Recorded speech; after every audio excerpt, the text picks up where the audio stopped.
Assalamualaikum Ibu. Waalaikumsalam.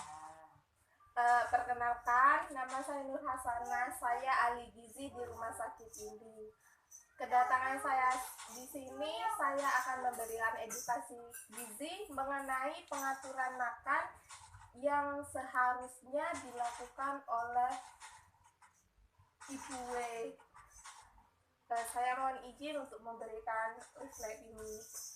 Jadi Ibu W sendiri kan mengalami stroke, di mana stroke-nya itu disertai dengan hipertensi, sehingga pemberian makannya menggunakan diet stroke yang rendah garam. Tujuannya dilakukan pemberian diet ini adalah memenuhi kebutuhan gizinya yang sesuai, yang secukupnya, untuk mempertahankan status gizinya agar selalu optimal, tetap optimal, tidak mengalami penurunan gizinya.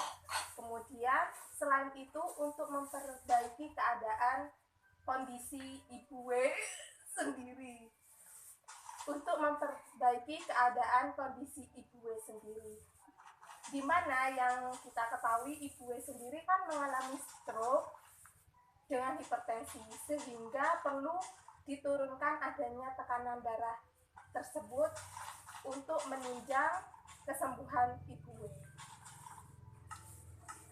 Mohon dibuka, Mbak. Nah, di sini ada syarat diet. Untuk kebutuhan gizinya itu harus diberikan yang cukup.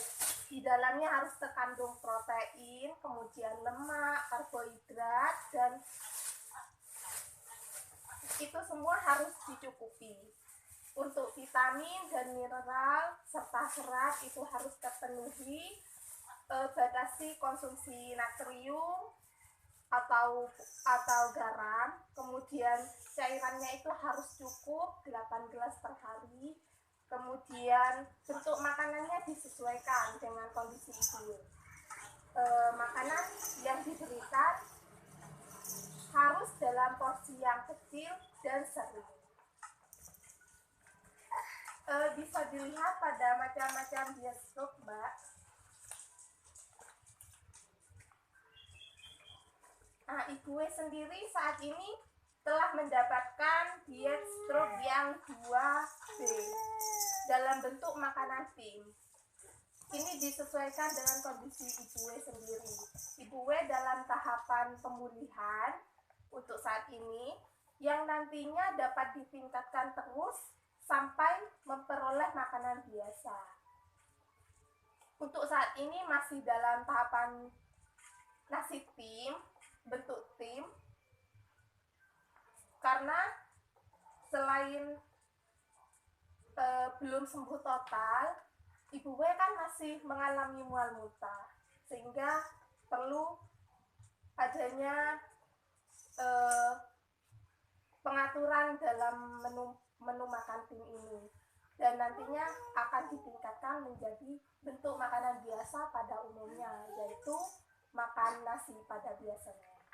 Untuk diet garam rendahnya sendiri, Mbak, itu adalah diet rendah garam yang satu, di mana diet rendah garam ini diberikan kepada hipertensi yang berat, seperti Ibu W sendiri ini.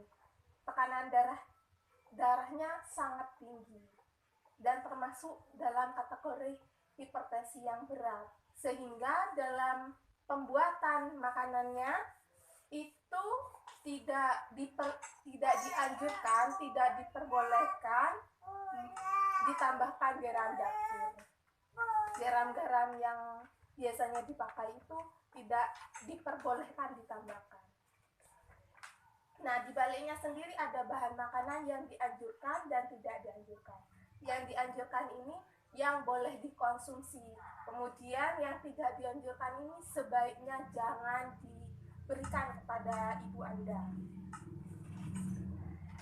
Untuk makanan yang sumber karbohidrat itu seperti biasanya ada beras, kentang, kemudian singkong, seperti itu.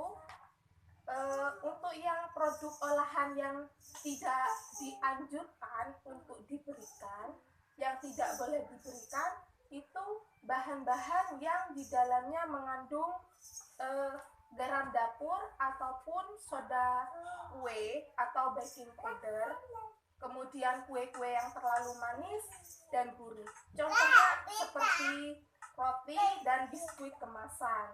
Kemudian ada donat, ada bolu, roti goreng, kentang goreng, keripik, kue-kue yang terlalu manis, yang memiliki tambahan topping keju maupun coklat yang manis. Kemudian ada protein hewani. Dianjurkan untuk daging maupun ayam ataupun sapi itu yang tidak berlemak, yang tidak mengandung lemak.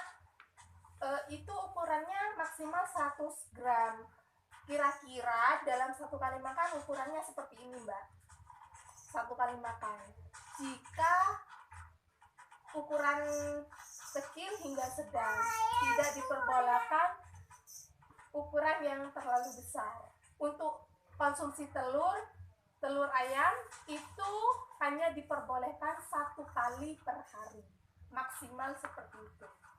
Kemudian untuk jenis daging sapi yang berlemak ataupun daging ayam yang berlemak itu tidak diperbolehkan untuk diberikan. Contohnya daging ayam yang ada kulitnya seperti itu. Kemudian ada jeroan, otak itu tidak boleh diberikan, Mbak.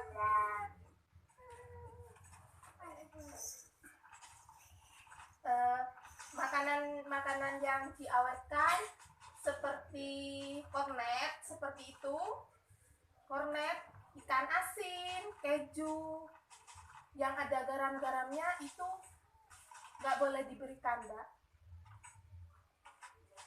Itu sisanya ada sendiri ya, Mbak, bisa dibaca sambil dibaca. Kemudian ada protein nabati. Kalau protein nabati ini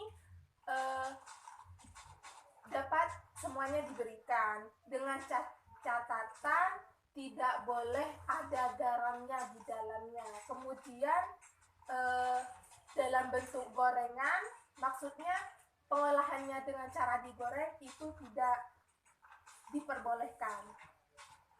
Kemudian untuk yang sayur ini yang dianjurkan berserat sedang, seperti bayam, kangkung, kacang panjang, labu siam, dan wortel. Sementara yang tidak diperbolehkan itu ada sayuran yang dapat menimbulkan gas. Contohnya sawi, kol, kembang kol, lobak, brokoli, seperti itu jangan diberikan, Mbak. Terus yang berserat tinggi seperti daun singkong, daun katuk itu tidak diperbolehkan. Sayurannya itu harus yang terolah. Untuk sayuran mentah itu jangan diberikan karena seratnya akan masih tinggi. Kemudian sayuran yang dimasak dengan garam dapur maupun dengan jenis bahan tambahan yang mengandung natrium itu tidak diperbolehkan. Seperti sayur yang dalam kalengan itu jangan. Asinan seperti itu, acar itu tidak boleh. Kemudian untuk buah-buahan, gunakan buah yang segar. Jangan buah-buah yang buah-buah siap saji yang kalengan. Kemudian buah-buah yang dapat menimbulkan gas seperti nangka, durian itu tidak dianjurkan untuk diberikan. Buah asinan itu jangan. Kemudian lemak, untuk lemaknya gunakan minyak jagung ataupun minyak kedelai. Untuk jika menggunakan margarin, pilih margarin yang tidak memiliki rasa, yang tawar, Mbak. Kemudian untuk santan itu santannya harus encer. Kalau minyak goreng kelapa sawit atau minyak goreng kelapa itu sebaiknya jangan digunakan. Gunakan minyak jagung atau minyak kedelai. Untuk mentega itu mentega yang tawar ya, Mbak. Kalau yang mentega pada biasanya itu sebaiknya jangan diberikan. Untuk minumannya berupa teh, kopi, ataupun coklat itu harus dalam bentuk encer, tidak boleh terlalu pekat. Untuk produk susu itu jangan diberikan, kecuali susu skim, kemudian sirup itu boleh diberikan. Untuk bumbu-bumbunya boleh apa saja, tetapi bumbu-bumbu yang tajam seperti cabai ataupun merica itu jangan diberikan. Kemudian bumbu-bumbu yang di dalamnya ada kandungan garamnya seperti kecap, petis, seperti itu ataupun micin itu jangan diberikan, Mbak. Garam jangan diberikan. Seperti itu, Mbak. Apakah ada pertanyaan, Mbak, mungkin yang masih dibingungkan?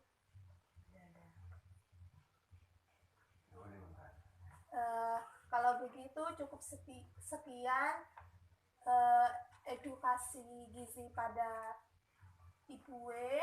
Jika nantinya ada pertanyaan, Mbak bisa langsung menghubungi saya. Terima kasih atas waktunya, Mbak. Saya permisi dulu. Assalamualaikum warahmatullahi wabarakatuh.